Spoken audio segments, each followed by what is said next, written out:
সুখ শান্তি আসলে কিনে পাওয়া যায় না, তবে সেটাকে অর্জন করতে হয় কৌশলে।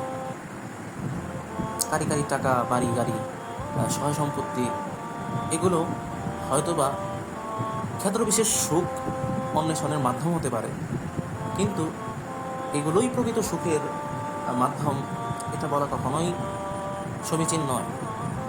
এটা আমরা বাস্তবিকভাবে দেখে থাকি যে হয়তোবা তার অঢেল সম্পত্তি আছে কিন্তু সে সুখী না।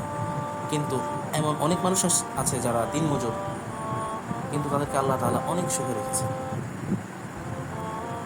আমরা নিজেরা নিজেদের সুখ অসুখের কারণ হয়ে থাকি।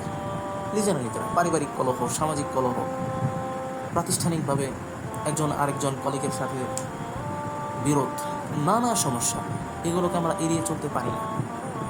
পারিবারিক দৃষ্টিকোণ থেকে আমাদের সমাজের যে অবস্থা, এটা তো আসলে বলার মতোই না। আমরা পরিবার নিজেরা প্রত্যেকটা সদস্য নিজেদের একজন এগেইনস্টে দাঁড়িয়ে থাকি।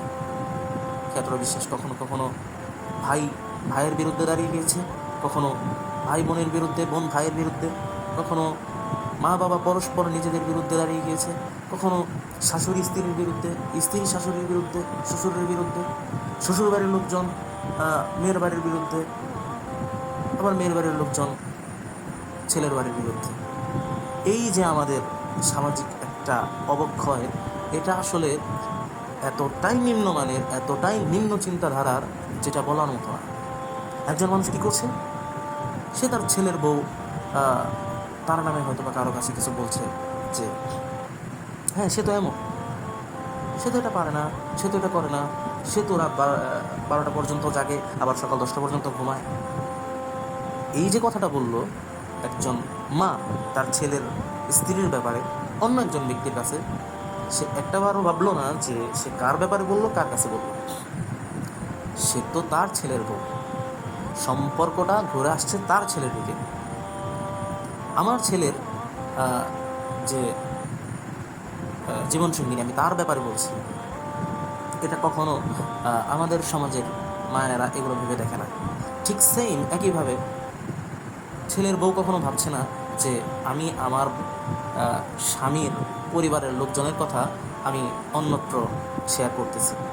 শেষ পর্যন্ত অসম্মানটা কার হচ্ছে? অসম্মানটা কার হচ্ছে? স্বামীর হচ্ছে। তো তোমার স্বামীর প্রতি কী দায়িত্ব বা ভালোবাসা যে তুমি তার পরিবার কেন্দ্রিক যে সমস্যা আছে সেগুলো বলে বেড়াও?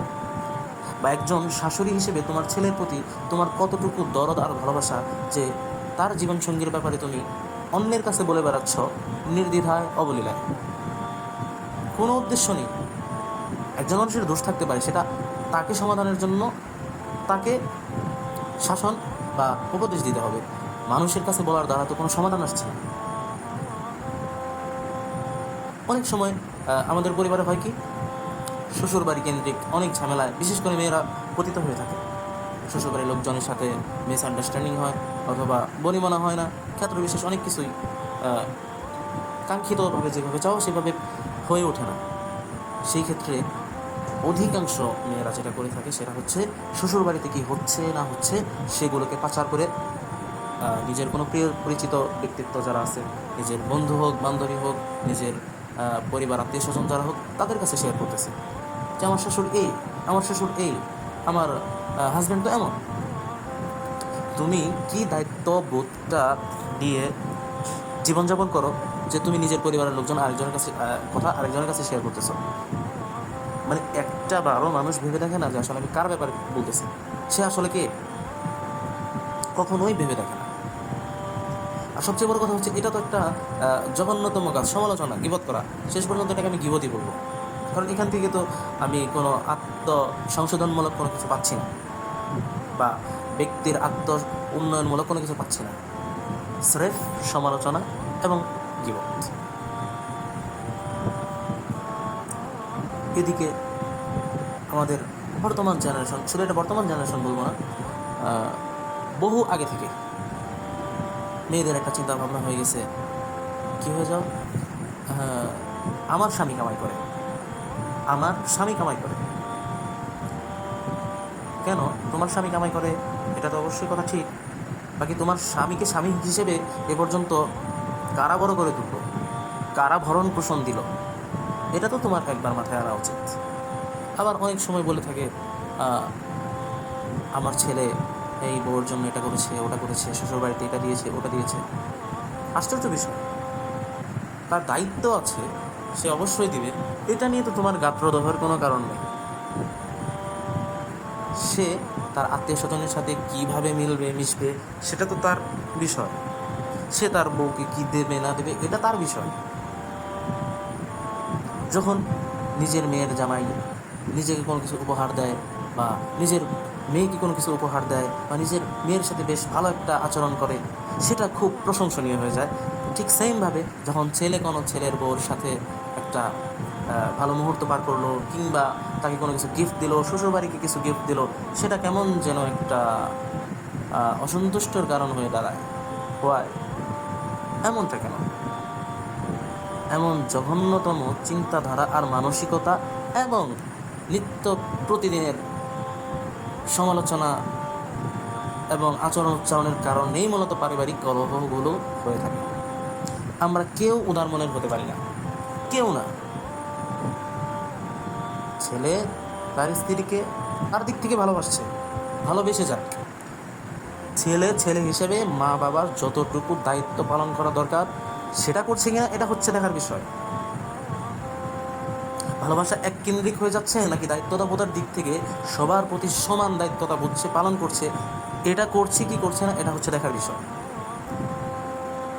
একচিটি আর একদিকে ঠেলে দিয়ে সব কিছু আরেক দিক ফেলে দিয়ে, এটা তো কোনো মানুষের বা আদর্শবান মানুষের বৈশিষ্ট্য হতে পারে না। আর সব কথার মূল কথা হচ্ছে, আমাদের পারিবারিক কলহের অন্যতম কারণ হচ্ছে আমরা নিজেদেরকে মানিয়ে নিতে পারি না। সেটা কয়েকটা দিক থেকে। প্রথমত হচ্ছে আমরা নিজেদের ভুল স্বীকার করতে শিখিনি। দ্বিতীয়ত আমরা ভুল ধরাটা কমাতে পারিনি। মানুষের ভুল হবে, এজন্য ভুল ধরে যাওয়াটা, নিজেকে অভ্যাসে পরিণত করাটা বেশ বোকামি। এবং ভুল হবে, সেই ভুলটা স্বীকার করতে না চাওয়ার হীনমানসিকতা, এটাও বেশ খুবই ভয়ঙ্কর এবং খুবই বিপজ্জনক। আর নির্বুদ্ধিতা, এর চেয়ে বেশি কী হতে পারে যে আমি আমার পরিবারের কারো না কারো দোষের কথা অন্যের কাছে শেয়ার করছি। এর চেয়ে নির্বোধের মতো কাজ দ্বিতীয় আর কি হতে পারে আমার বোধগম্য নয়।